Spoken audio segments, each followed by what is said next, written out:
மருத்துவமனையில் சிகிச்சைக்கு பின் ஓய்வில் இருந்த முதலமைச்சர் ஸ்டாலின் மீண்டும் அலுவல் பணிகளை தொடங்கினார். சென்னை அப்பல்லோ மருத்துவமனையில் முதலமைச்சர் ஸ்டாலின் கடந்த சில நாட்களாக சிகிச்சை பெற்று வருகிறார். மருத்துவ சிகிச்சை நடைமுறைக்கு முன்பாக 2 நாட்கள் தனது அலுவல் பணிகளை மருத்துவமனையில் இருந்தபடியே முதலமைச்சர் கவனித்து வந்தார். சிகிச்சை நடைமுறைக்கு பின் ஓய்வில் இருந்த முதலமைச்சர் மீண்டும் அலுவல் பணியை தொடங்கினார். தலைமைச் செயலாளர் முருகானந்தம் மருத்துவமனைக்கு வருகை தந்தபோது தமிழக அரசின் திட்டங்கள், அரசு அதிகாரிகள் மேற்கொண்டு வரும் நடவடிக்கைகள் குறித்து முதலமைச்சர் ஸ்டாலின் ஆலோசனையில் ஈடுபட்டு அறிவுரைகளை வழங்கினார்.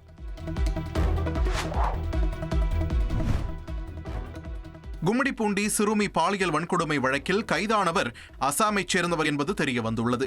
கடந்த 12ஆம் தேதி சிறுமியை கடத்தி பாலியல் வன்கொடுமை செய்யப்பட்ட வழக்கில் சுமார் 14 நாட்களுக்கு பிறகு குற்றச்செயலில் ஈடுபட்டதாக ஒருவரை வெள்ளியன்று ஆந்திராவில் வைத்து போலீசார் கைது செய்தனர். கவரைப்பேட்டை காவல் நிலையத்தில் சுமார் 15 மணி நேரம் விசாரணை நடைபெற்ற நிலையில் கும்மிடிப்பூண்டி அரசு மருத்துவமனையில் அழைத்துச் செல்லப்பட்டு மருத்துவ பரிசோதனை செய்யப்பட்டது.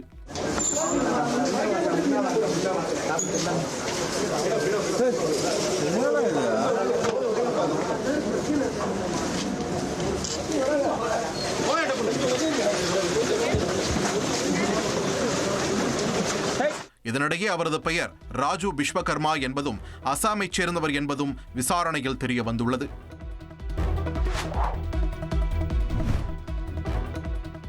சென்னை ECR வெட்டுவாங்கேணியில் இறுதி ஊர்வலத்தின் போது நாட்டு வெடி வெடித்ததில் ஆட்டோவில் சென்ற 6ஆம் வகுப்பு படிக்கும் சிறுமியின் முகம் சிதைந்தது. சிறுமியின் முகத்தில் பலத்த காயம் ஏற்பட்ட நிலையில் அருகில் இருந்தவர்கள் மீட்டு ராயப்பேட்டை அரசு மருத்துவமனைக்கு சிகிச்சைக்காக அனுப்பி வைத்தனர். இதையடுத்து சிறுமியின் தந்தை மகேஷ்குமார் அளித்த புகாரின் பேரில் நீலாங்கரை போலீசார் பட்டாசு வெடித்ததாக கோபிநாத் என்பவரை கைது செய்துள்ளனர். மேலும் வினித் என்ற மற்றொரு நபரை தேடி வருகின்றனர்.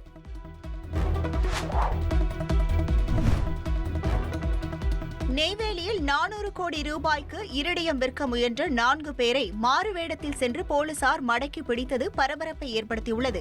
கடலூர் மாவட்டம் நெய்வேலி வட்டம் 30இல் கடந்த ஒரு மாதமாக இரிடியத்தை விற்பனை செய்ய ஒரு கும்பல் முயன்று வருவதாக போலீசாருக்கு தகவல் கிடைத்துள்ளது. பின்னர் அந்த கும்பலை தொடர்பு கொண்ட போலீசார் வெளிநாட்டில் விற்பனை செய்ய இரிடியம் வேண்டும் எனவும் 25 லட்சம் ரூபாய் முன்பணம் தருவதாக கூறியும் அவர்கள் இருக்கும் இடத்தை அறிந்துள்ளனர். பின்னர் மஃப்டியில் ஜெயபால் என்பவரது வீட்டிற்கு சென்று பார்த்தபோது இரிடிய கும்பல் கையும் களவுமாக சிக்கியது. முருகன், மணிகண்டன், விக்னேஸ்வரன் உட்பட 7 பேரை கைது செய்து விசாரித்தபோது 150 கோடி முதல் 400 கோடி ரூபாய் வரை வெளிநாட்டில் இரிடியத்தை விற்க பேரம் பேசி வந்தது தெரியவந்தது.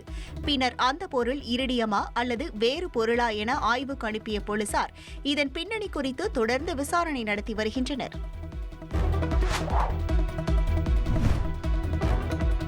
நகைக்கடையில் துப்பாக்கியுடன் நுழைந்த மர்ம நபர்கள் நகைகளை கொள்ளையடித்து சென்ற சம்பவம் அதிர்ச்சியை ஏற்படுத்தியுள்ளது. பெங்களூருவில் உள்ள மாசோஹள்ளி கேட் அருகே நகைக்கடை ஒன்றில் புகுந்த 3 முகமூடி கொள்ளையர்கள் துப்பாக்கியை காட்டி மிரட்டி 180 கிராம் நகைகளை திருடிச் சென்றனர்.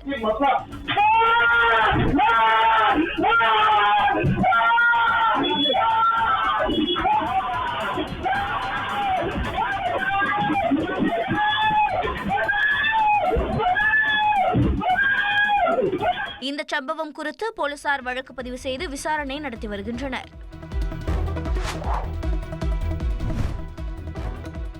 பீகார் மாநிலம் முங்கேர் பகுதியில் ஜன் சேவா எக்ஸ்பிரஸ் ரயிலில் இளைஞர் ஒருவர் படியில் தொங்கியபடி பயணிகளுக்கு மிரட்டல் விடுத்ததோடு பரியார்பூரில் ஓடும் ரயிலில் இருந்து கீழே குதித்த வீடியோ வெளியாகி பரபரப்பை ஏற்படுத்தியுள்ளது.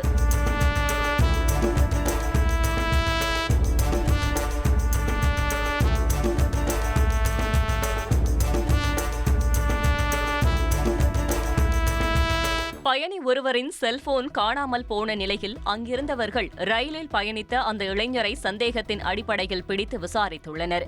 மேலும் இது தொடர்பாக ரயில்வே SP விசாரணைக்கு உத்தரவிட்டுள்ளார்.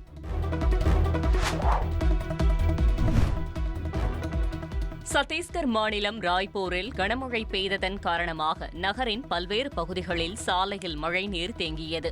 இதனால் வாகன ஓட்டிகளும் பொதுமக்களும் கடும் சிரமத்திற்கு ஆளாகினர்.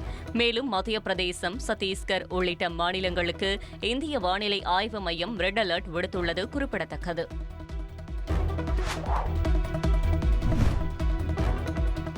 மறைந்த WWE வீரர் ஹல்க் ஹோகனுக்கு WWE உலகம் அஞ்சலி செலுத்தியுள்ளது. சர்வதேச அளவில் மிகவும் பிரபலமான ஹல்க் ஹோகன் கடந்த 24ஆம் தேதி மாரடைப்பால் காலமானார். இந்த சூழலில் வெள்ளிக்கிழமை அன்று நிகழ்ந்த ஸ்மாக் டவுன் நிகழ்ச்சியில் அனைத்து வீரர்களும் அரங்கில் இருந்த ரசிகர்களும் ஹல்க் ஹோகனுக்கு மௌன அஞ்சலி செலுத்தி பிரியாவிடை கொடுத்தனர். தனது டெஸ்ட் கரியரில் முதல் முறையாக ஒரே இன்னிங்ஸில் 100 ரன்களை பும்ரா விட்டுக் கொடுத்துள்ளார்.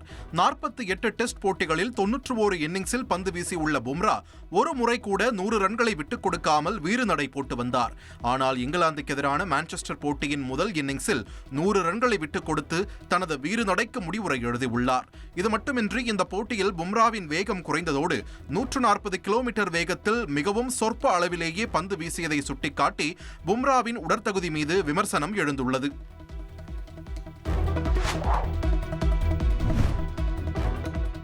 நிச்சயம் அஜித்குமாரை ஹீரோவாக வைத்து ஒரு படம் உருவாக்குவேன் என இயக்குனர் லோகேஷ் கனகராஜ் நம்பிக்கை தெரிவித்துள்ளார்.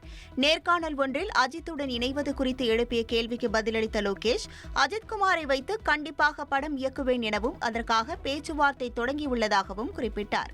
அஜித்குமார் கார் ரேஸிலும் தான் அடுத்தடுத்த படங்களிலும் பிஸியாக இருப்பதால் இருவரும் இணைவது தள்ளிப்போவதாக தெரிவித்துள்ள லோகேஷ், நிச்சயம் அஜித்குமாருடன் இணைந்து படம் எடுப்பேன் எனவும் அது தன்னுடைய ஆசை எனவும் குறிப்பிட்டுள்ளார்.